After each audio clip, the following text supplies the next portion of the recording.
Alur KSRTC bus സ്റ്റാൻഡിൽ ഇരിക്കാൻ ചെയറില്ല എന്നുള്ള വലിയ ആശയം. ആദ്യം ഉദ്ഘാടനം ചെയ്തിട്ട്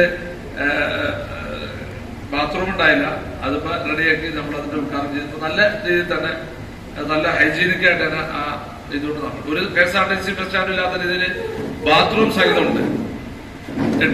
ഇപ്പൊ നമ്മള് മിക്കവാറും 17-ാം തീയതി രാവിലെ അത് ഈ ചെയർ നമ്മള് നല്ല രീതിയിൽ തന്നെ സ്റ്റീലിന്റെ ചെയറാണ്.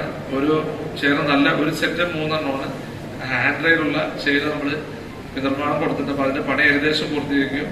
അത് 17-ാം തീയതി രാവിലെ ചിങ്ങം 1 നമുക്ക് ആ കസേരയോടെ കൊണ്ടുതരാന്ന് വിചാരിച്ചേക്കണേ. അപ്പൊ അത് നല്ല നല്ല സ്റ്റീലിന്റെ നല്ല സ്ട്രോങ് ആയിട്ടുള്ള ഏകദേശം 15 ലക്ഷം രൂപ വരും ഏകദേശം ആ ചെയറിന് മൊത്തം. നമ്മുടെ ഒരു കുഞ്ഞച്ചൻ എന്ന് പറഞ്ഞ നമ്മുടെ സുഹൃത്താണ്, അവരാണ് സ്പോൺസർ ചെയ്യാൻ. അപ്പൊ അതൊന്നും അറിയിക്കുന്നത് ചിങ്ങം 1 രാവിലെ 9 മണിക്ക് അവിടെ കസേര തൊട്ടതിൽ അതുപോലെ ആളുകൾക്ക് സുഖമായി ഇരിക്കാനുള്ള സംവിധാനം ഉണ്ടാവും.